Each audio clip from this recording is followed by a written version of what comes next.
This program is brought to you by UCKG.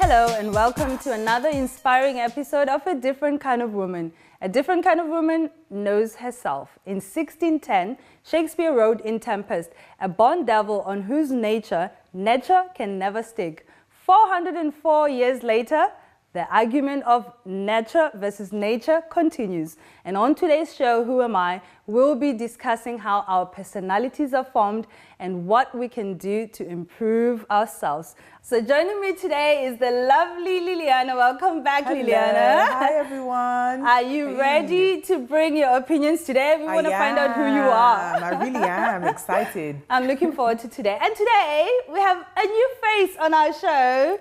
Excel, welcome Excel. Hello, ladies, thank you. Tell our viewers a bit about yourself. Who is Excel, since we're talking about Who Am I? Oh, well, gosh, that's a very, very, have you got enough time for me to give an answer to that question? Yes, we do. Who am I? Well, I mean, I think based on the argument you've introduced today about nature versus nurture, I think nature and nurture do have an equal role in how we are. I mean, I can say I am somebody who's sort of out there, who's outgoing, who's this, who's that, but I wasn't always like that, for example. So I think circumstances can affect how we are and how we or how we interpret our characteristics. I think it depends on what scenario or what situations we find ourselves. So yeah, that's that was the question that I was gonna ask, and you led into it. And I mean, it's quite interesting because when you think about it, leading to this show, I was kind of looking at myself as well, thinking, Morty, who am I? And trying to figure out how much of Morty came from just genes, from inherited nature, from my parents' genes that I inherited, and how much of Morty came from my upbringing and from the circumstances around us. Absolutely. I find it very curious because my father died when I was 4 months, so I can say I've never met my dad. I probably had contact with him sometime, but I've never really known my dad. But I have certain personality types that everyone spots and just says, that's your dad. This you get from your dad. And you never met him. And so he's never really influenced me growing up. So I would assume that's inherited. That's nature, right? I think some things are linked to nature because, like you said, you didn't even he died when you were 4 months old. I was 4 months old. Exactly. So I think some of it has been handed down in the gene pool for sure, because I think there's just some things that you can't get away from. I mean, we know the obvious things. I don't know, skin type, hair type, whatever, height and things like that, resemblance and all of that. You could say those are genes, but I think in terms of how we react to things can be because of our circumstances and because of what we face. So if I'm somebody who is quite outgoing and then maybe I end up being bullied, for example, I'm not going to be quite so outgoing because there's a bully in the room who's more kind of, territorial and overtaking. Exactly. So I think that definitely plays a part in these things.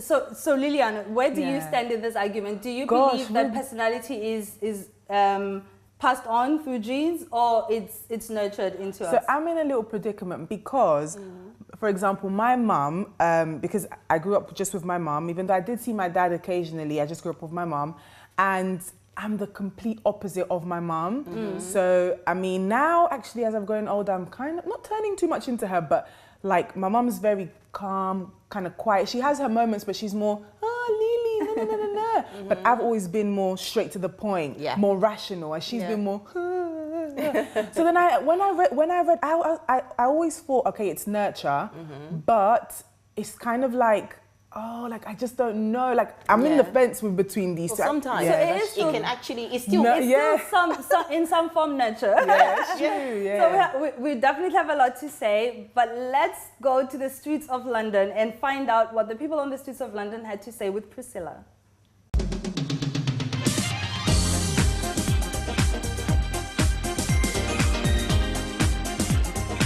Who am I? I'm sure all of you have asked yourselves at some point in your life. And what makes you you is a question that scientists are still debating. The word personality comes from the Latin word persona, which means mask. In the English language, the word personality is used to describe a combination of thoughts, emotions, and behaviors that makes you unique.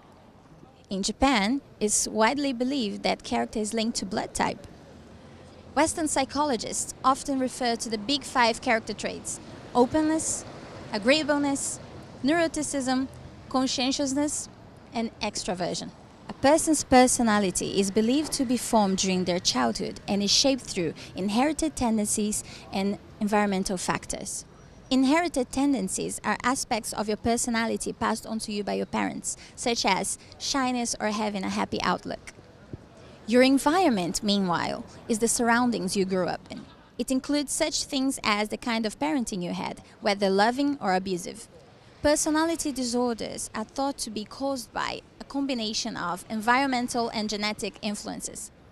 What scientists cannot agree on, however, is how much of our personality is caused by nature and how much is caused by nurture. According to research by the Human Genome Project, genes have nothing to do with personality. However, according to Edinburgh University's study on twins, identical twins are twice as likely to share the same personality than non-identical twins. Let's find out what the public think. What do you believe influences our personalities? Can be a person, can be your friends, can be everybody around us. For example, my girlfriend, she can be a very important person to change my life, to make me happy. So I think obviously the whole nature versus nurture argument, so what you're born with and then obviously your environment and the circumstances that surround you as you grow up.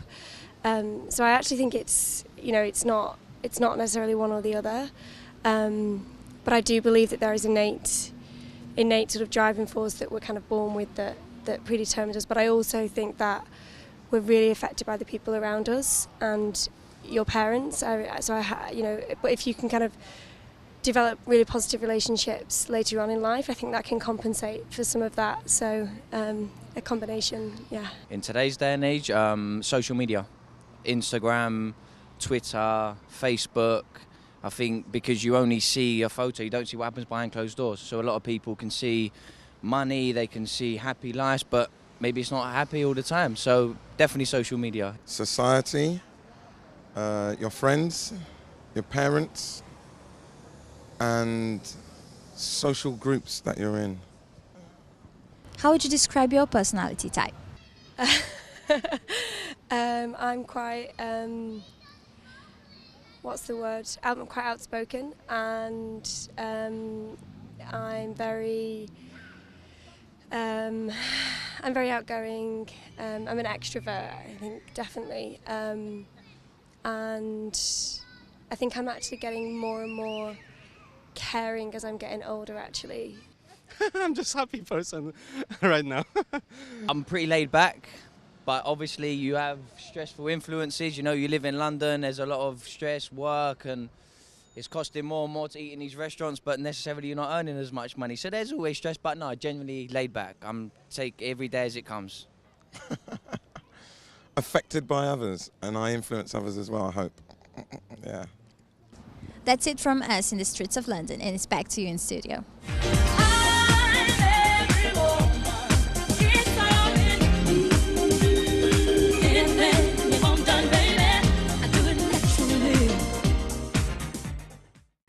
It's interesting what the public have to say, but I actually want to hear from you. What do you guys need to be happy and fulfilled? Oh gosh, well, I think I'm very simple, you know. Very simple, basic. I'm going to tell you what I need to be happy and fulfilled at this moment: chocolate. Seriously, but no, seriously, good. I think the basic things, because if the basic things are not there, for example, I'm being honest, shelter, food, love, things like that, if they're not there, but I've been in a situation where I didn't have permanent shelter, like a place to go, and that's always at the back of your mind, so you're never really at peace. So I think the basic things are what people I mean, I completely agree with you, because I'm sort of like a simple, basic, because I think it's a bit like thinking about it in this way. If you have a Lamborghini, but you don't have a garage to park it in, what's the use of having it if you have to, you know, fight with people who are parking their cars on the street? So I think it's all well and good to have all these, you know, big things or whatever, but I think the simple things, having comfort, having shelter, having love. I was thinking back to when I was growing up and remembering when I've never been homeless, so I've never had like the very basic stripped off completely from me. But we did face a time where my mom lost her job. And so when she lost her job, and back home you don't have like benefits that you have in England, where you can actually, you know, have the government's support while you pick yourself up. So when you lose your income, you literally have no income. And so as a single parent, that was the hardest moment that we faced. And looking back to that, I was still happy and fulfilled, even though it was a hard moment. And I recognized it as a hard moment, a time of like, you know, really having to go hungry at some points and cut your usual comforts, cut the things that you're used to. That I was used to. I had to cut all of them. The luxuries that I was used to, had to live without them, and I was still happy and I was still fulfilled because of my mom. Because I think it's interesting listening to you saying that. I think, despite the fact that you didn't have the food and everything else, but you could still go up to your mother and go, "Mom, I need a hug." Yeah. And you just cuddle up, even if you have a slice of bread and you share it. For many people would describe the basics as material things. But I tend to describe the basic as a good relationship. Absolutely. Be it with whoever, with a parent, with a spouse, with your sibling. So I think good interpersonal relationships, that's where I would base I would put my that's the basket in which I would put my eggs. What about you, Liliana? I would say that, but I've been in that predicament where, for example, I had a good relationship with my mom or my brother, let's say, but because there was, when we didn't have like a permanent place to stay, you're not like yourself as in 100%. I don't know how to say, but your mental stability is not 100%. Well, for me anyway. So for me, even though I've always loved my mom, we love each other, we had like, you know, like you said, hug, we always had that. But it was like all of us in that moment, it's not that we changed, but it was just, we were more quiet. Everything was a bit more, everything was more serious, trying to, figure out how we're going to get the next money to track. Do you know what I mean? Yeah. So my mind went blank. No, it's okay. But it makes sense. No, I get what you're saying. You had the stress that was bringing to you was actually I suppose put a dampener on things a little bit. Exactly. Not that you didn't care for each other anymore, but it kind of mellowed you down a bit. Yeah. So you couldn't handle the stress, whereas for me it was the opposite. There was stress, but it was like that affection made the stress go away. So it's interesting, and this is the point of today's show. We're all so different, and our personalities are different, and how much of it can we influence, and how much of it how much of it do we have to live with? You know, like I'm stuck with this personality, and how much of it can we influence? So it would be interesting to answer that question throughout the show. We're going to take a short break, but don't go away, as we'll be right back with more on Who I Am. Take a look at what's coming up next after the break. Next, we're going to find out what type of personality we have in a test. Are you ready to find out which one of the 16 personality types you are? 16, you know. Okay, all right. Let's do this. Okay, now, first question.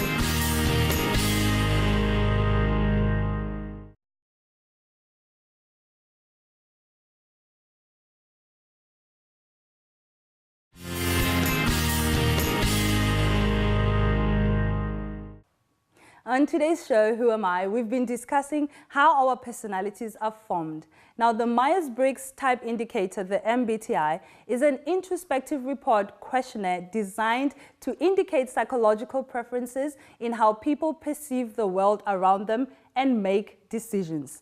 The MBTI was constructed by Catherine Cook Briggs and her daughter Isabel Briggs Myers. Now, this is an interesting test. Actually, this test is based on a theory that was that Carl Jung came up with. Okay. And in this theory, he proposed that we human beings have 4 psychological functions by which we interpret the world. Okay, I'm going to have to read them off. Can't remember all of them. It's sensation, intuition, feeling, and thinking. And this test can give a maximum of 16 personality types. My goodness. So we are one of these 16 personality types based on the answers that we're going to give, the combinations of the answers that we're going to give. Are you ready to find out which one of the 16 personality types you are? 16, you know. Okay, all right. Let's do this. Okay, now, first question. Do you prefer to focus on the outer world or on your own inner world? This is called extraversion and introversion. So if you prefer to focus on the outer world, you're E. And if you prefer to focus on the inner world, you're I. You can't think much of it, so give your answers straight away. I'll say extroversion. I think I'll say introversion. Now that you've locked your answer, I would say I am extroversion. I'm E as well. Extroversion. I prefer extroversion. So now that you've locked your answer, give us a little bit of why you say that. I think I'm the sort of person that I like to sort of see how I affect other, how I affect a scenario, for example, as opposed to wanting to say that it was so, like, for example, say, oh, that person made me behave in that way. I tend to sort of like to look at things and say, okay, either how can I improve a scenario, or what did I do to contribute to that scenario? And so I tend to kind of consider my influence a lot more than out there. I don't know if that makes sense, but it makes sense in my head. You pay attention more to what goes on inside of you because you have better control, better understanding exactly, of it. to then know how I can influence my environment, How about you, with me, I'm just fascinated with other people's opinions and how people see things. And oh wow, like don't get me wrong, I have my own opinions, but I get fascinated by how other people think of the world. So that's why I didn't say so much of me, but more of being a, what's it called again? Extrovert. Like I'm just fascinated with around and what's happening there and stuff like that. So that's actually interesting because I think I'm someone who likes to adapt to whatever is out there. So I'm always perceiving the world around me so I can adapt best towards around me. That even when I live with people, I'm thinking, so what does she like? What are her patterns? When does she wake up? And things like that. And I adapt. So my attention is always on the outer world. Now, second question. Do you prefer to focus on basic information that you take in? Or do you prefer to interpret and add meaning? Now, this is called sensing, S, or intuition, N. Do you add meaning or do you... I'm N. I usually do. So if you give me information, I'll process it. I'll try to see it my way. How am I going to... So that's what I do. I'm honest. I do that. What about you, Excel? I think I'm sensing, I have to say. I tend to kind of just... I think sometimes I get accused of being, but if it's this, it has to mean this. But no, it's not. I think I'm of the opinion that just because something is this doesn't necessarily mean it's my own formulation at the end of it. So I have to say most of the time, it's, I tend to be I'm basic, like sensing. I'm the first one. Yeah, I'm the first one. I don't add meaning to anything. So if you were tired and you tell me you're tired, that's all I'm going to understand. I'm not going to understand that you're actually telling me that you want to stand up and go to bed and go to sleep. I'm just going to understand that she's tired. If you want to tell me that you are tired and you want to go to bed and go to sleep, you're going to have to say, I am tired and I want to go to bed and I want to sleep for 8 hours. So anything that I don't receive, I don't add in. My husband is different, but we're not taking this test for our husbands. I love you, honey. I love you. So now now, the third question. When making decisions, do you first look at logic and consistency, or do you look at people and special circumstances? Now, this is called thinking or feeling. Logic or people, circumstances. Okay, I'm going to be honest with myself. I tend to quickly just go into logic, but I've quickly learned that that's not always the way. So that's why I'm here, and I need to hear you. I'm puzzled. Like I'm just like, no. We're testing your personality. Your personality. What if I'm both? I'm divergent. No, so the first that you identified with was logic. Okay. Because that's the one that I quickly go to logic, but no sounding buts. politically correct. So Yeah. what is it that your instinct gravitates towards? Logic. Yours gravitates to logic. I'm feeling. I tend to go, because I tend to sort of see, okay, what would I do in this situation? Let me try and understand it from the person's point of view. It's not always the case, but I think most of the time I tend to be like that. I tend to be sort of like, okay, all right, okay, I can, I think it's sort of, I suppose, following on from what you said earlier. If someone says I'm tired, and I'll be like, okay, you might want to sleep. That would be my sort of additional thing that I would understand that, okay, if this person is tired, they must need that. So yeah. No, I'm logic as well. I always say to my friends always know this, I'm very systematic. So it's like everything for me is a system, is the information that I'm receiving, and I take that information and put it in the system, and that's it. I don't fabricate what's out of the information that I receive. So now, fourth question. In dealing with the outside world, do you prefer to get things decided, or do you prefer to stay open to new information and options? This is called judging or perceiving. So when you look at things, you formulate an opinion, you decide it, or do you stay open to other scenarios that may come? I think I'm a stay open kind of person as well. It's because I think it links into anything, feeling, I'm open to sort of like, I'm not, because if you're rigid, I think, not that it's a judgment on other people, but I think if you're rigid, I personally struggle with that, because there could be other reasons why. So that's why I like to open and, stay open to different possibilities, if you like. So, yeah, I'm going to say I'm the same with perceiving. Perceiving instead of judging. I'm different from you guys. Again, here comes my system. I will say though that I've really developed a sense of being perceptive. So in trying to kind of not just go off from what I see, try to open myself, but that's something that I've had to learn. So my instinct, my nature is to gravitate towards judgment. Kind of like a scientist, I assess what's in front of me. I guess sometimes they're open to more information as well, but I go more with things that are proven, things that are tangible, that I can see, rather than imagine what can or will happen. Now we are going to get to put our letters together and find out what personality types we are, and you'll get to see that when we come back. And you can actually add your own letters too, and see your results on the screen after this break. So take a look at what's coming up next after the break. Next, Sandra will be speaking with clinical psychologist and author Dr. J. Watts, and we'll be welcoming Misha Ceasar with her life story to the studio. I realised a number of us are getting together for a movement to really change psychiatric services. It sounds like it was really intense. Was he still like present, or had he done that and gone away? Or no, he was still in the household until I was 13, and then when I told my mum, obviously, my mum left him and she went a bit out of control as well.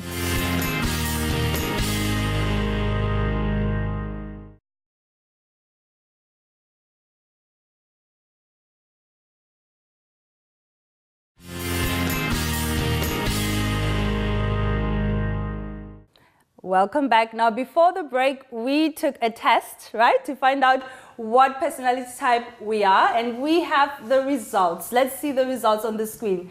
Now, Liliana, interesting, what was your combination? So I am ENTP, which and it says risk-taking, initiative, outgoing, and adaptable. Innovative. You're innovative. Where is it? Oh my goodness, I didn't even see that one. Innovative. Yeah. What about you, Excel? I'm a problem solver, apparently. ISTP, expedient, practical, objective, and adaptable. And I think I knew this. I'm ESTJ, which is a coordinator. I'm organized. I am practical, logical, and yeah, definitely you've all seen it, outgoing. So that's interesting. Sandra met with psychologist Dr. Jay Watts to get some expert advice. Find out what she had to say in this video. Hello, I'm here with Dr. Jay Watts, a consultant, clinical psychologist and a psychotherapist. Well, you've got a vast number of roles, so tell us, what are you hoping to achieve? Well, I'm lucky enough to spend my days listening to women. What we've realised, a number of us are getting together for a movement to really change psychiatric services. At the moment, if women are in trouble, often they get diagnosed and labelled as having disordered personalities and seen as kind of like bad people, and that produces all sorts of problems. So for example, we've got kind of many situations where a woman will self-harm, they'll cut themselves, they go into accident and emergency and they get stitched up without anaesthetic because of the idea they're doing these things to be manipulative.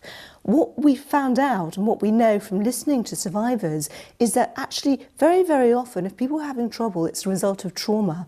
And so there's a movement led by psychiatric survivors, supported by professional allies, basically going enough with diagnosis, the one-fit-all boxes don't work, they silence women, and what we're arguing for is something called trauma-informed care.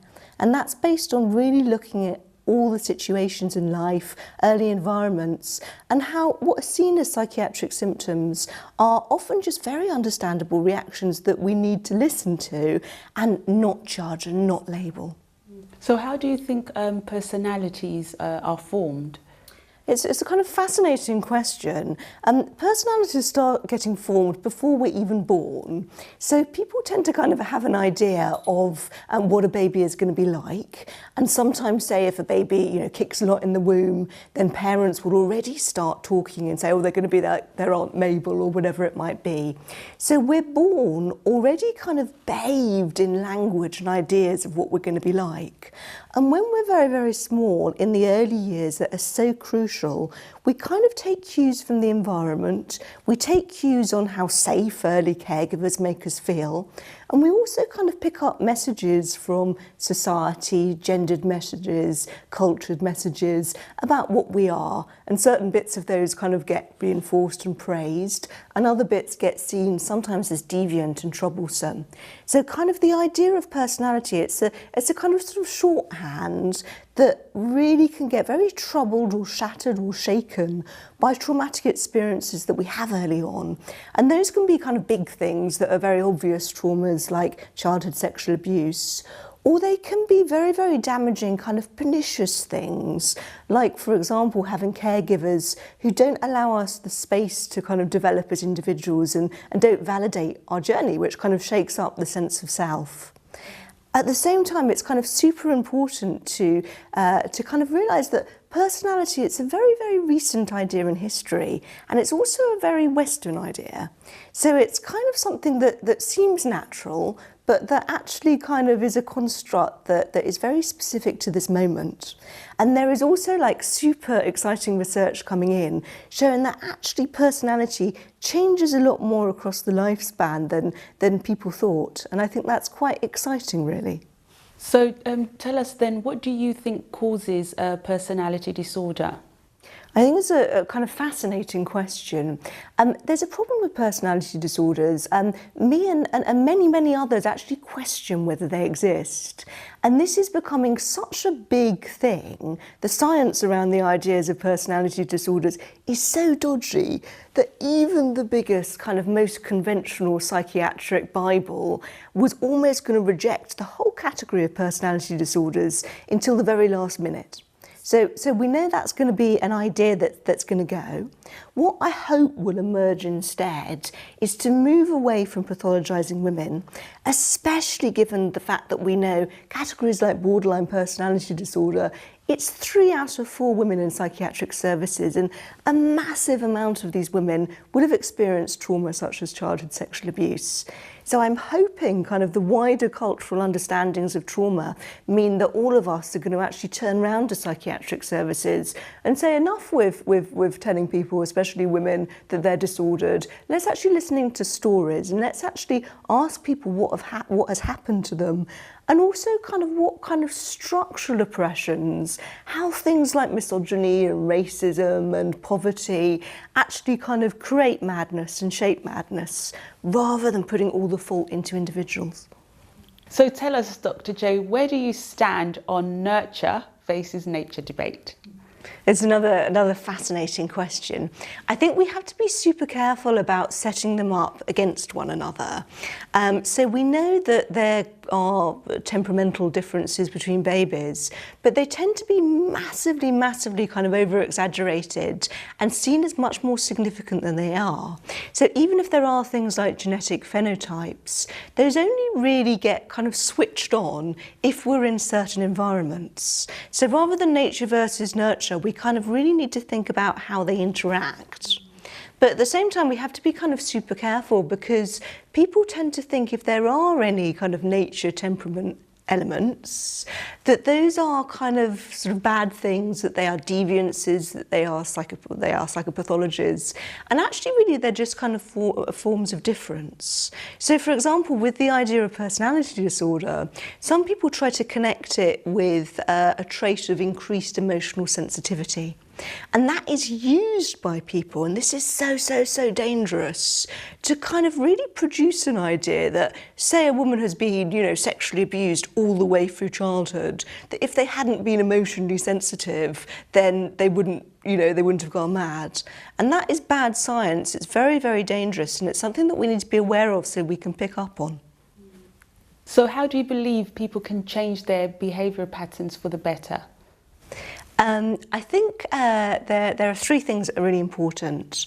The first of which is that it's absolutely crucial to try and have an environment that supports us. So trying to find as good enough an environment is the first thing. Second thing that is super important is to really find ways to what our psychologists call positively reinforce or underline or celebrate any behavioural change that we do make. But the last thing that I think that really matters is to recognise that those self-improvement and psychology, in fact, can really kind of make the difference and be so freeing and enriching for us. Also, there are some situations where behavioural change is near damn impossible. So, for example, if you're a woman and you don't know if you're going to get your benefits that week, and you're not sure whether you're going to have enough food to live on, actually to kind of feel under a kind of tyranny of self-improvement that one should be able to kind of do positive behavioural change, that can be another way of beating ourselves up. So I think we need to recognise that behavioural change isn't always possible in some environments, and free ourselves really from all responsibility for always kind of sort of being in a good mind place, as it were. Thank you so much, Dr. J. That was amazing. Great tips that you've given us today, and I'm sure a lot of viewers will really benefit from it. Now it's back to you at the studio. Thank you, Sandra. Thank you, Dr. J. Now that's actually interesting that women get misdiagnosed often with personality disorders after going through a trauma. Because if you are to kind of think about it logically, it does make sense that after someone suffers a trauma, they will likely be affected by the trauma, and it will affect their personality as well. Absolutely. Joining us in the studio to share her life experience is Misha Ceasar. Welcome, Misha. Hello. So, Misha, you were diagnosed with a personality disorder. When were you first diagnosed? When I turned 18, I was under CAMS when I was a child and diagnosed with ADHD. And then when I turned 18, they referred me to the mental health team, and the psychiatrist there diagnosed me. And what were the circumstances that brought the diagnosis?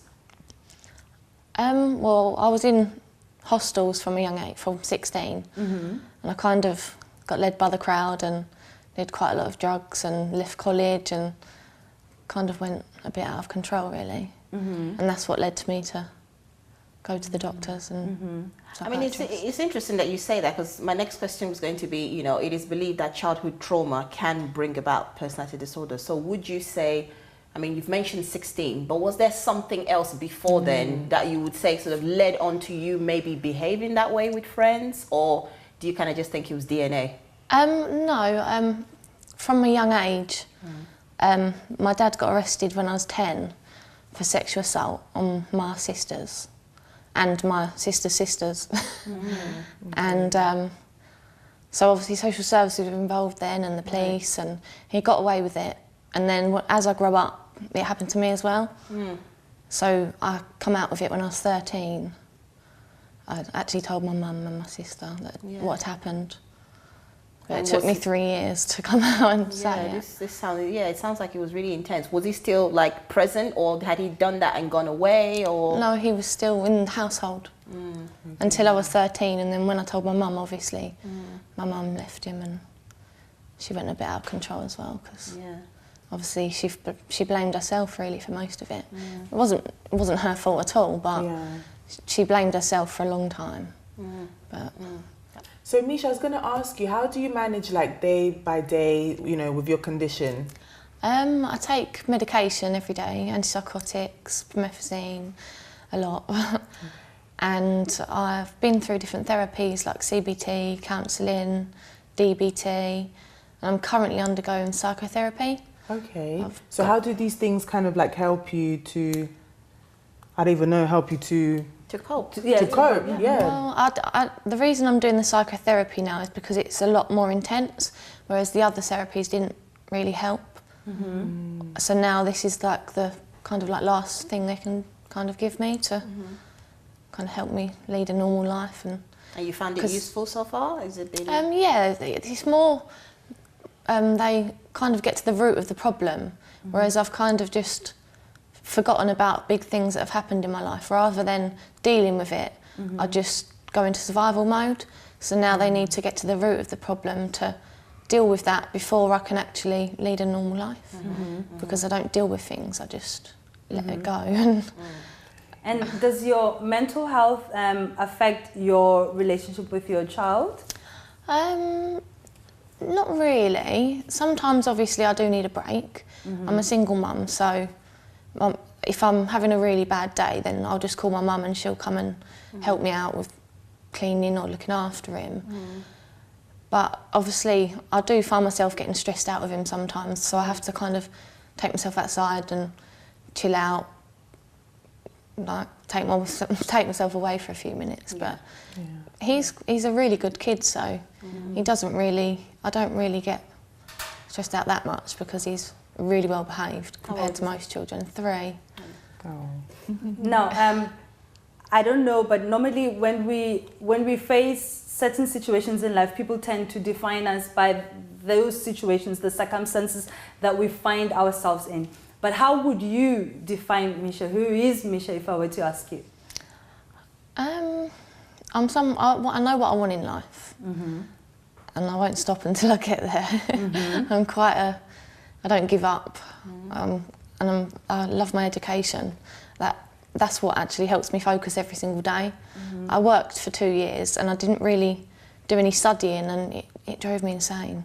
So now I'm obviously going back to college to do psychology.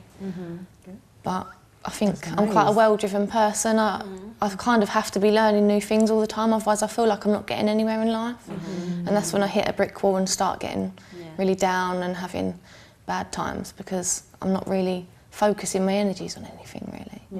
I think that's actually quite positive, because at the end of the day, you don't let what has happened to define you. No. Basically, you're still challenging and pushing yourself regardless of what's gone on. Well, that's very good. Because of my experiences, I want to be a criminal psychologist.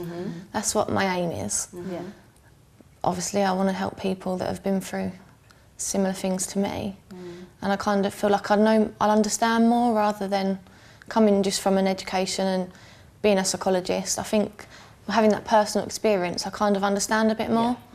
Which is true. So absolutely. And that's what we hope our viewers will get from today's show and from your interview, that you can actually take something that's meant to be negative that happens in your life and turn it into something positive, turn it into something... It can either make you or break you at the end of the day. Exactly. And if you let it, it will break you.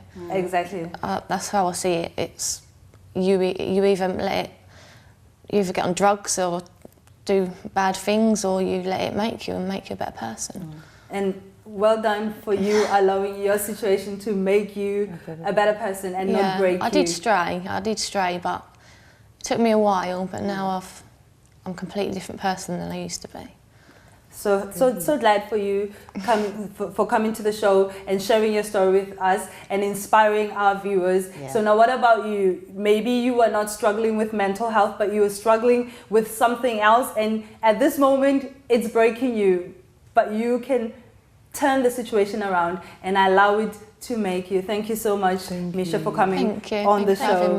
Thank you. So we're going to take a short break, but stay tuned and take a look at what's coming up next. Priscilla went to see how models of diversity are changing the personality of fashion.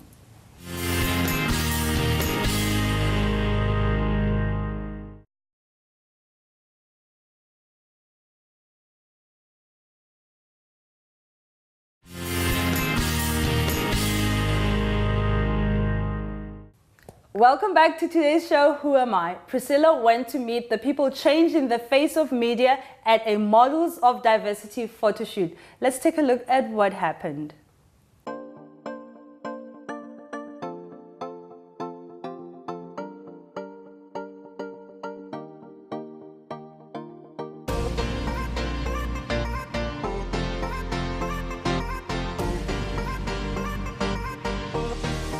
Hello, today I'm here with Angel, the founder of Models of Diversity, and James, the director. Hello.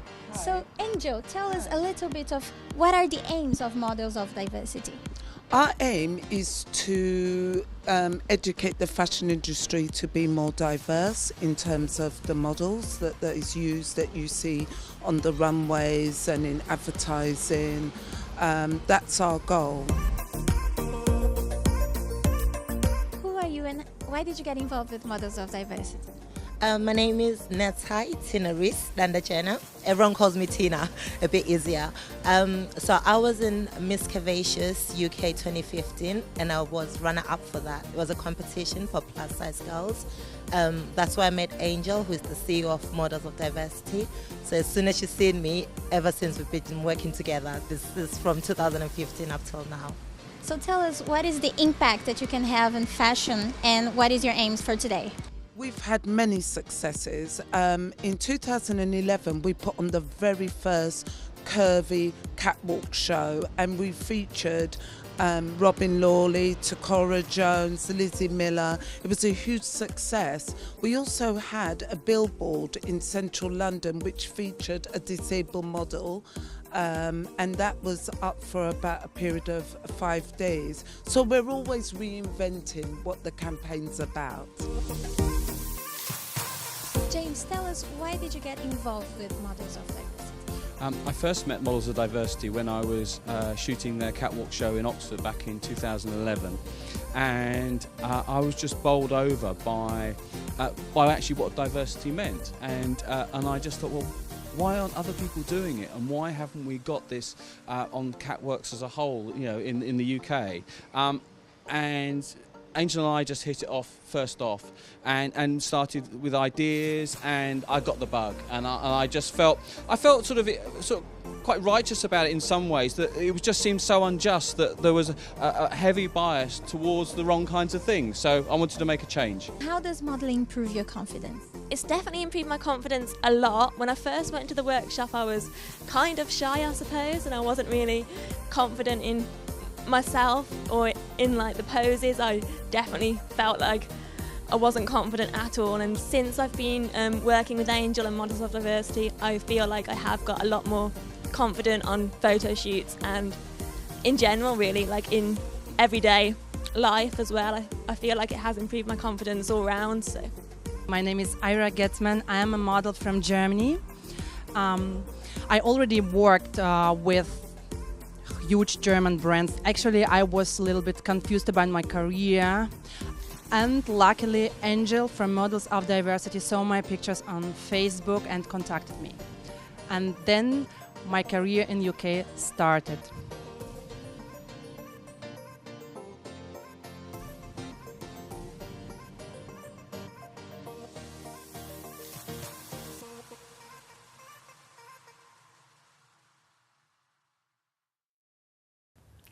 Thank you, Priscilla. Now, that's interesting. I actually loved a bit of this photo shoot that we got to watch, because some of the models are not your stereotypical models, right? And they're not your, you know, the stereotypical pattern of beauty that we... The cookie cut exactly, beauty. that we have out there. Now, thinking of this, how much do you think the media actually gets to influence our outlook and our personality and how we view ourselves? I think, if I can say, maybe the sort of mainstream media that we sort of were used to, they tended to influence what we thought of beauty or what we thought a model should look like. And I think it's interesting that, especially in this day and age where everybody is a video editor and everybody is a film producer, anything that happens, people are filming. And I think people go on YouTube now, for example, and put their opinions across without fear, without any sort of, this is my point of view, and if you don't like it, don't join my channel or whatever. So people are out there putting their mark in. And I think nowadays, the sort of mainstream media isn't affecting us as me personally. I would say my impression is not so that sort of rigid anymore. Now you see people saying, look, I'm beautiful, I may have a wonky eye, I'm beautiful, I may, you know, one nose might be up there, I may have a bump on I'm celebrating me. And I think that definitely has, I see that that's where we're tending to sort of think along those lines in these days. So, and not you're saying that media is expanding. Media is not just what we see on TV anymore. It's not the the formal type of media that we see on TV. And actually, you're right. I mean, the culture nowadays is YouTube videos. I think so many YouTube channels are coming up, and so many opinions, different opinions, and there people can get to be themselves, right? That's true. But now, my question is, isn't that still an influence on the person who watches them? So the people who go and watch the YouTube channels, the mainstream media, how much of that brings an influence upon us? I mean, I think it depends obviously on the person, but nowadays, I mean, there's always negative media around. There will always be. But nowadays, I really see positive things. I say this for myself, for example, with like natural hair. I'm going to go in there because this is me. I love extensions. I still do. There's nothing wrong with them. But I wasn't loving and embracing my hair as much. And then when I saw even my friends around and, you know, even on Instagram, people showing, oh, you can do this to your hair, because I didn't really learn, for example, about my hair. But through these videos, I learned, oh, put this and this in your hair and your curls will be like this. I was like, I never knew that. So, I mean, I do believe it does influence you, but it depends on you, who you are, how defined you are, to know when to say, no, like I don't want this to influence me, or yes. But in my opinion, I do agree that it does. Yeah, we don't have enough time to explore the subject, but I really now want to kind of bring a different spin to things.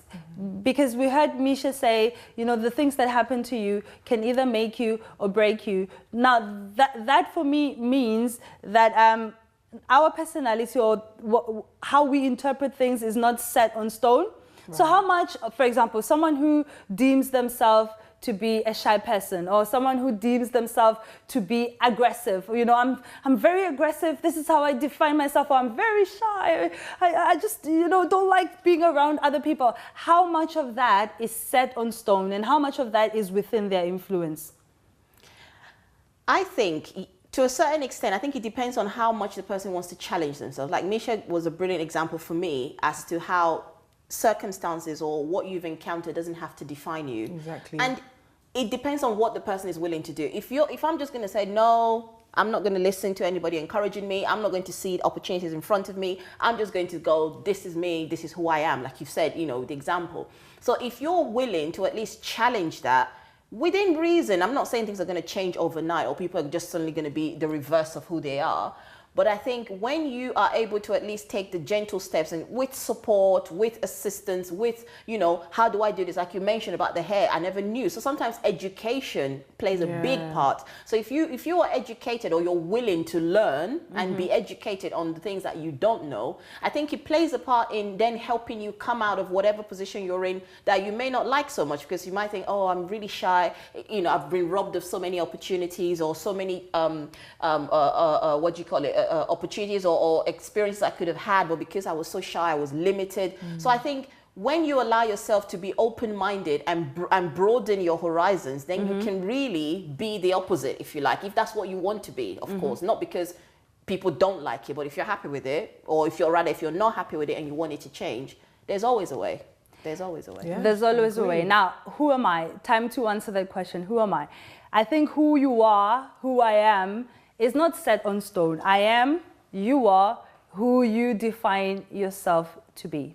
Many times we define ourselves one way. We insist on defining ourselves that way for a long time, but it doesn't mean that we can't change that definition. It doesn't mean that that definition is written on stone. So if you have defined yourself in a negative way, for example, you say, I am shy, Moti. Yes, I am aggressive. This is how I define myself. I challenge you to define yourself in a different way.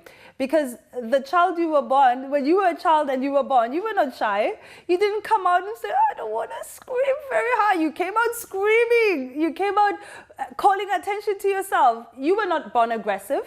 So all of these things are learned behaviors, which you can unlearn, or you can learn new behaviors in their place. So who you are is who you define yourself to be, and who you define yourself to be is not set on stone. You can challenge yourself, you can improve, and this is the reason why we do this show, so that you do challenge yourself and you take yourself to your potential. You reach your potential and become the best version of yourself that you can be. That's it for today's show.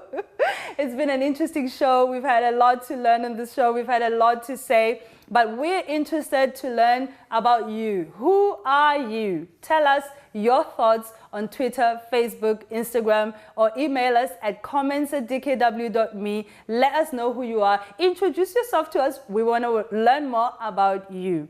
Join us next week for another exciting episode of DKW. And until then, it's goodbye.